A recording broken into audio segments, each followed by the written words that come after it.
I am Ferdinand Marcos, and I am the President of the Republic of the Philippines. I stand today on behalf of 110 million Filipinos. Hi everyone, hello universe, it's me again. Ayan, subaybayan po natin ang ating mahal na Pangulo guys. Pagpunta niya dyan sa UAE. Ayan, shout out sa mga Marcos Luili supporters, Filipino and OFW. Ayan,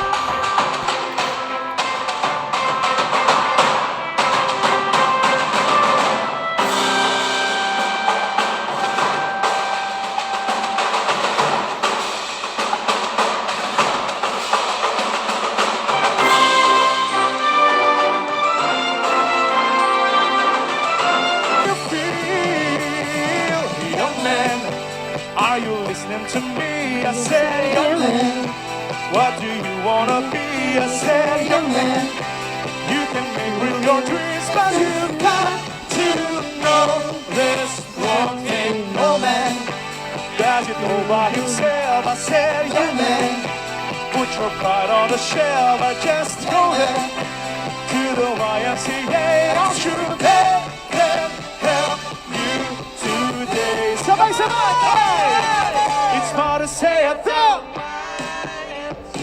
It's fun to stay at the. Yeah. They have everything for young men to enjoy. You can hang out with all the boys. It's fun to stay at the. It's fun to stay at the YMCA. You can get yourself clean. You can have a good meal. You can do whatever you feel. Come on! YMCA. It's fun to stay at the YMCA. You have everything for young men to enjoy. You can hang out with all the boys. It's fun to stay at the YMCA. It's fun to stay at the YMCA. Yeah! You can get yourself clean. You can have a good meal. You can do whatever you feel. Whoa! Somebody, so we go! Hey! Rock, baby. Rock, baby. Rock, baby, rock. Rock, baby. Rock, baby. Rock, baby, rock. Everybody! Rock, baby. Come on! Rock, baby. Rock, baby, rock. Rock, baby. Rock, baby. Rock, baby, rock. Everybody! Hey, hey, hey, hey, hey, hey, rock, hey, hey, hey. Come on, UAE! Make some noise! Hey, hey, hey, hey. shout out guys.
First Lady Marie Luis, Araneta Marcos, mga magigiting ng miyembro ng gabinete, sa lahat ng bumubuo ng Philippine Delegation, mga kagalang-galang na panauhing pandangal, kasama ang daang-daan at kasama pa yung mga sinerbisyohan kanina. Daan-daang kabayan narito ngayon, ako ay bumabati sa inyo ng isang mainit na Assalamualaikum, Masalker, Alan Wasalan, fi UAE. Peace, greetings of peace, good evening, and welcome to the UAE. Mga kababayan, sa paanyaya ng Pangulo ng UAE, His Highness Mohammed bin Zayed Al Nahyan, nakilahok ang ating Pangulo sa 2026 Abu Dhabi Sustainability Week at ang Zayed Sustainability Awards upang talakayin ang mahalaga at napapanahong issue ng environmental sustainability, food security, water, climate, at iba pang mga issue na napapanahon sa atin ngayon. Sa kanyang mga pakikilahok, itinampok ng ating Pangulo ang ating bansa bilang importanteng bahagi ng mga tagapagsulong ng mga solusyon sa nararanasan ng ating krisis sa klima.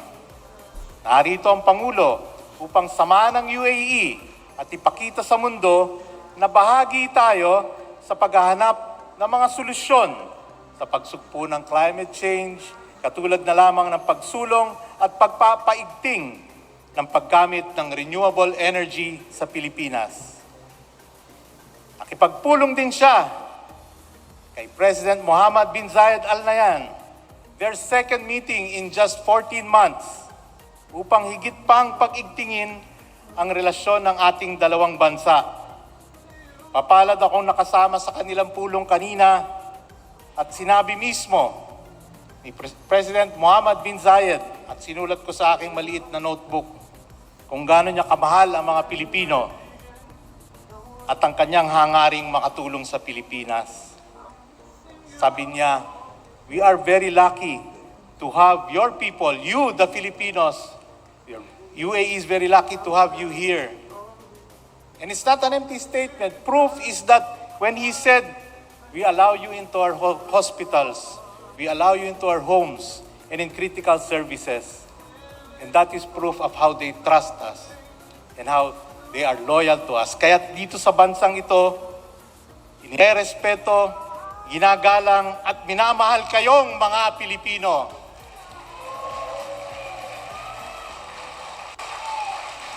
Kasama ng gabinete, kanya ring sinaksiyan, kasama ng kanyang katuwang, ang pagpapatibay ng dalawang makasaysayang kasunduan, ang Comprehensive Economic Partnership Agreement, ang CEPA na matagal na natin inihintay, at ang Defense Cooperation Agreement na siyang lalong magpapatibay sa malalim na relasyon ng ating mga bansa na kamakailan lamang ay nagdiwang ng 50 years of diplomatic relations. Ang CEPA ay tiyak na magdudulot ng mga konkretong benepisyo, positibong ambag at ramdam na ginhawa sa ating mga Pilipino, lalo na sa sektor ng ekonomiya, negosyo at pamumuhunan. At of course, bilang pagtatapos ng araw na ito, ay minarapat niyang makasama at makasalumuha ating mga kababayan dito sa Abu Dhabi. At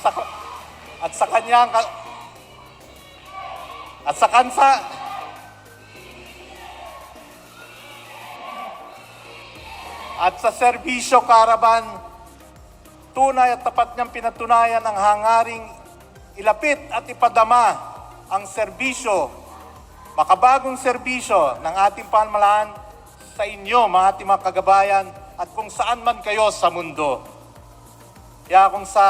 Kung kaya sa inyo pong pagdalaw, mahal na Pangulo, ngayong gabi, nag-uumapaw po sa tuwa ang inyong mga kababayan dito sa UAE.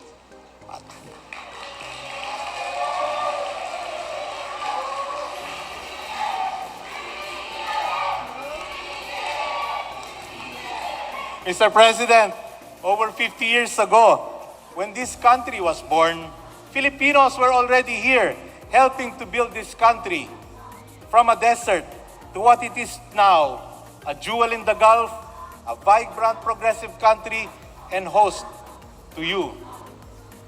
Today, we constitute the largest group of Filipinos here in the Middle East, and currently, the number 4 from among 220 nationalities here in the UAE. At mula noon, andito ang mga Pilipino. Ngayong halos 1 milyon na tayo ngayon. Kasama po yung mga kayong naririto ngayong gabi na tumutulong ang pag-aambag sa pagunlad ng UAE at ating bansa. Sama-sama nagpupursigi ang mga Pilipino sa UAE. Noong 2024, mahigit 1.5 bilyong dolyar ng remittances ang naipadala galing sa UAE ayon sa Bangko Sentral ng Pilipinas.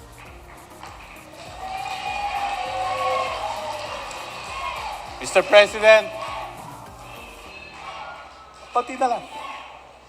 Mr. President, the Filipinos here tonight represent the 1 million strong Filipino community, Filipinos in the UAE, thriving in all fields, skilled workers, professionals, service workers, and a growing number of entrepreneurs and business persons and creatives in a country that nurtures them to succeed. At sa kanilang mga hangaring personal at pang-araw-araw na pagtahak ng buhay dito sa UAE. Tangan-tangan natin lahat. Kayo, ang inyong mga pangarap, mga aspirasyon para sa inyong pamilya, para sa mahal na buhay, tungo sa isang maunlad, mapayapa at masayang Pilipinas sa ilalim po ng inyong pamumuno. Mahal naming Pangulo. Konting-konti na lang talaga. Kaya't bilang pagtatapos, mga kabayan, samahan po ninyo ako at muling pagbati ng isang masigabong mabuhay at mabruk, Pangulong Ferdinand R. Marcos Jr. Salamat sa ating Department Secretary, Department of Foreign Affairs, Secretary Tess Lazaro sa kanyang pagpakilala. Papakilala ko na rin po yung ating mga kasamahan dito na ibang mga opisyal na kasama namin dito sa pagbisita namin sa Abu Dhabi. At nandiyan po ang namumuno ng Departamento ng Pamahalaan na Cabinet Secretary na ang trabaho niya ay lahat ay para sa inyong mga overseas workers. Ang ating Secretary ng Migrant Workers, Secretary Hans Kakdat. Tapos po, siguro nakita niyo man po itong pinadisplay namin. Ito po yung ating app na ginagawa para yung ating mga kababayan sa Pilipinas at kayo po na nandito sa abroad ay hindi na kailangan pumupunta sa mga opisina. Lahat po ng pangangailangan ninyo sa ating pamahalaan ay kaya nyo nang gawin dito sa ating eGov app na kinakalat po natin. Pag binuksan po ninyo yan, pwede na po kayong pumunta sa lahat ng kahit na anong departamento sa kabinete, lahat ng departamento sa pamahalaan upang gawin kung ano pa ang kaninyong pangangailangan. Hindi nyo na po kailangan pumunta sa opisina, hindi nyo na po kailangan pumunta ng Maynila para lakarin ang mga papeles ninyo. Yan po ay ginawa ng ating Department of Information and Communication Technology. Nandito po, Secretary Henry Aguda ng DICT. Nandito rin po ang isa pang opisyal na ang kanyang trabaho po ay para ulit sa ating mga minamahal na kababayan na OFW. Nandito rin po ang Overseas Welfare Administration Administrator, PY Kaunan.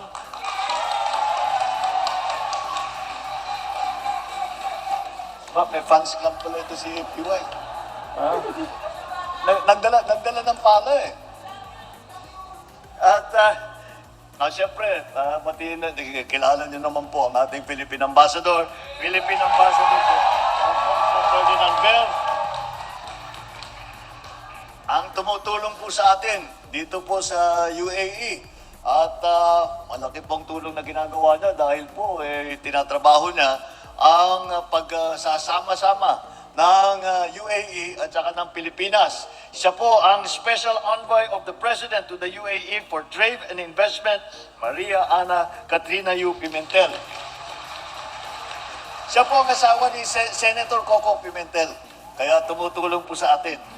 Special Envoy din ng Pangulo to the UAE for Culture and Arts naman, ang Special Envoy natin, Special Envoy Karen Santos. At iniwan ko na sa huli siguro yung pinakamahalaga sa lahat. Ang ating First Lady po, First Lady Lisa Araneta Marcos. Ang aking mga kasamahan sa gobyerno, mga minamahal kong kababayan, ladies and gentlemen, magandang gabi po sa inyo lahat. Lagi po, kapag ako'y bumabiyahe at nagkakaroon po tayo ng counting pagsasama dito sa ating tinatawag na visit to the Filipino community, ay nagagalak po kami lahat na makita ko kayong lahat.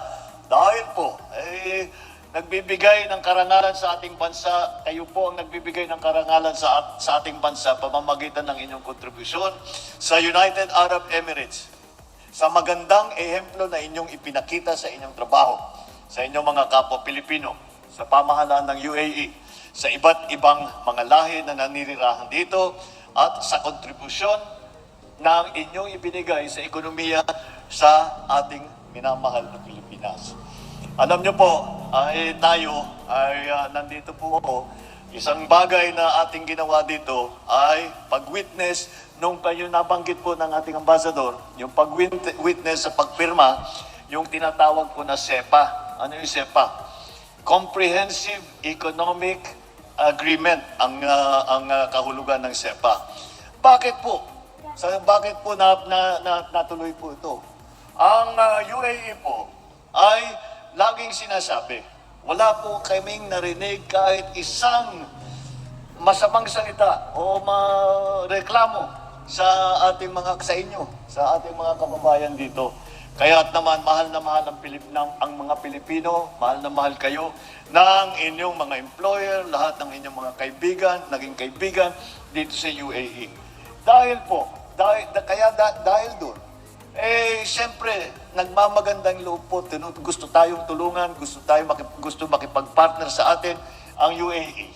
Dahil mahal na mahal kayong mga Pilipino na nagtatrabaho dito. Nagtatanaw po sila ng utang na loob. Ang kanilang sinasabi, kung hindi sa mga Pilipino na tumulong sa amin dito sa UAE, ay hindi po naging mayaman ang UAE kagaya ng ganito.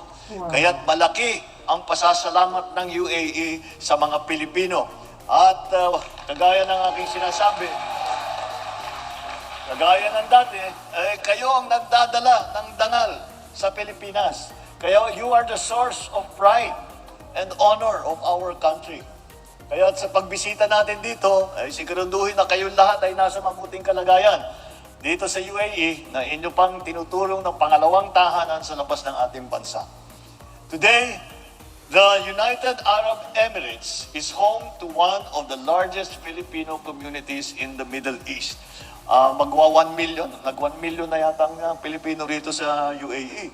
Nagsimula po sa Dubai, hanggang dito na sa Abu Dhabi, at nakakalat na po sa buong United Arab Emirates. At mula sa umpisa pa lang, mula noong 1971, ang mga Pilipino ay nandito na at tumutulong sa pagpaganda ng ekonomiya at ng bansa ng UAE.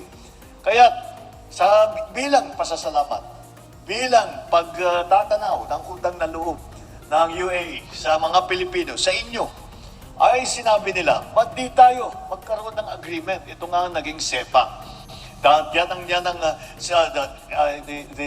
It is a comprehensive economic partnership agreement. Yan pong ibig sabihin ng SEPA. At dahil dyan, Marami po tayong pag-uugnay sa UAE, sa trade, sa exchanges, sa people-to-people na pagkikilala. Yan po ay naging bunga nga ng inyong napakagandang trabaho dito at ang pagtaas ninyo ng reputasyon ng mga Pilipino dito sa UAE, kasama na rin po lahat po ng mga OFW, hindi lamang dito sa Middle East, kung hindi sa buong mundo. Alam niyo po, lagi kong nakakausap ang mga leader po, mga presidente, mga hari, mga prime minister, at hindi pa ako nakakapag-hello. Sasabihin nila kagad sa akin, alam mo, kami, kung saan, yung mga Pilipino na nandun sa amin, kung nasan man, ay sinasabi nila, ang mga Pilipino sila ang pinakagusto namin na pumupunta rito sa aming bansa. Sila ang pinakagusto namin dahil sila ay napakasipag, napakabait, at tumutulong. Kahit wala sa trabaho, tumutulong pa rin. Sabi ko, ganyan naman talaga dito ganyan talaga mga Pilipino. At si hari at reyna ng overtime, ang Pilipino, yan ang reputasyon natin. Dahil napakasipag. Kaya't huli, nung nagsimula, ang ating mga kababayan, nagsimula, mga engineer, architect, sila ang nagpapatayo, mga construction, sila ang tumulong sa paglagay ng mga bagong kalsada, mga tulay, mga malalaking construction na project. And that's why our government values the vital role of overseas Filipinos in nation building. Kaya lahat ng aming maaaring gawin upang matiyak na ang kalagayan ng ating mga OFW ay nasa mabuti naman. Kaya po ay lahat ng pangangailangan ng ating mga OFW ay ating ipinipilit na bigay sa mga benepisyo, sa mga tulong, sa mga suporta para masabi naman natin lahat ng pangangailangan ninyo ay sinasagot naman ng ating pamahalaan. Because we envision a future where every Filipino, at home or abroad, has a chance to succeed. Because once we deepen our trade and investment partnership with, for example, the UAE, we are laying the groundwork for employment opportunities in more varied sectors and wider market access for Filipino businesses. Every achievement that you earn, whether through your profession or entrepreneurial ventures, makes us stronger, not only for yourselves, but also for the collective progress of the Philippines. So to sustain this momentum, let us prioritize lifelong learning and skills development. Yan po ang susi ngayon. Dahil marami pong dumarating na mga bagong teknolohiya, ay hindi po, kailangan tayo matuto. Kailangan patuloy ang pag-aaral natin para lahat ng kahit na anong bagong dumadating na bagong trabaho, ay tayo ay handa. So in this pursuit, let the enduring bayanihan spirit of our Filipino community shine. Filipinos supporting one another, growing together, lifting each other towards a much brighter tomorrow. Sa aking pagbisita ngayon dito sa UAE, ngayon ay napalakas na namin ang pagsamahan at pagtutulungan ng ating bansa sa UAE. Kaya napakalaking bagay po na itong ating nagawa habang nandito kami ay marami pong mga opportunity na darating hindi lamang para sa ating mga kababayan dito sa UAE, hindi lamang para sa mga iba't ibang OFW sa buong mundo, kundi pati na sa ating minamahal na Pilipinas. Kaya po napakahalaga ang ating nagawa. At ito'y ang pundasyon po nito ay nanggaling po sa inyo. Kaya marami po tayong kasunduan na pinirmahan sa pagitan ng ating mga bansa. Meron na po tayong free trade agreement. Ano ibig sabihin ng free trade agreement? Ibig sabihin ay pagka na-import-export ang UAE at saka ang Pilipinas, ay hindi na natin nilalagyan ng buwis, hindi na natin sinacharge. Parang libre ang pag-exchange. Hindi lamang sa Pilipinas, kung hindi pati na rin sa UAE. At yun na nga, yung pinaka-importante, yung SEPA na pinirmahan natin. Meron din po tayong MOU, Memorandum of Understanding, sa Defense Cooperation. At itong mga kasunduan na ito ay may layuning lalo pang paigtingin ang pakikipagsamahan ng UAE at palakasin ang ugnayan sa aspetong pangseguridad. Mga mahalagang sangkap para sa isang progresibong bansa. Mga kababayan, nais ko pong iparating sa inyong na ang inyong gobyerno ay patuloy na nagsisikap na pagpabutihin ang kalagayan ng ating bansa. Isa-isa nating tinitignan at inaaral ang mga issue na dapat mabigyan ng agarang aksyon at solusyon. Ating hinihimay ang mga suliranin na nagpapahina sa ating bansa at pinag-iisipan, pinag-aaralan at pinagpaplanuhan ng mabuti para mabigyan ng karampatang interbensyon at solusyon. Makakaasa po kayo na patuloy natin patatatagin ang mga programang naglalayong magsulong ng kaunlaran para sa lahat upang ating makamtan ang inaasam nating kasaganahan sa ilalim ng isang bagong Pilipinas.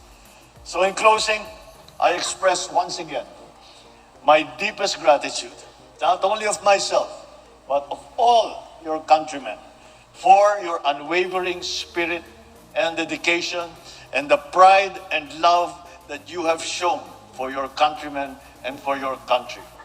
Your achievements bring honor to the nation, a nation that is truly and genuinely proud and grateful to all of you. I also thank, of course, the United Arab Emirates for being a benevolent sponsor to all of you. Kaya po, huwag po natin makakalimutan, lahat po ito ay para sa pagpaganda ng buhay ng ating mga kababayan at ang pagpaganda ng ating minamahal na bansang Pilipinas. Mabuhay po kayo! Mabuhay ang manggagawang Pilipino! Mabuhay ang mga ang bagong Pilipinas! Magandang gabi po sa inyong lahat! So yun guys, napakinggan nyo yung sabi ng Pangulo. Grabe, no? Sabi ko, di ba? Hindi nangyari sa mga nagdaang administrasyon yung ganitong klaseng makikipag usap or pagkipagdayulugo sa isang malaking bansa at pinakamayaman na bansa sa Middle East, ang UAE din. 'Di ba?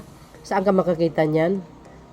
Both country export ng UAE, export ang Pilipinas. Free trading, ibig sabihin wala nang buwis. Wow. Talaga naman. Saan kayo niyan? Si PBBM lang ang may hawak na ganyan ng klaseng pinakamagaling na pangulo sa kasaysayan ng Pilipinas. Napakagandang idea, yung abilidad niya baga, yung skills, wow. Hanga ka talaga sa kanya. Pati yung First Lady, kanya-kaya silang trabaho, nauna, sumunod ang Pangulo. Ay, nako, saan ka naman makakitang ganyang klaseng kagaling, no? So, shout out sa mga taga-UAE na OFW. Ayan, Filipino community, hindi nakakalimutan ng Pangulo, talagang dinalaw niya, no? Ang saya kaya.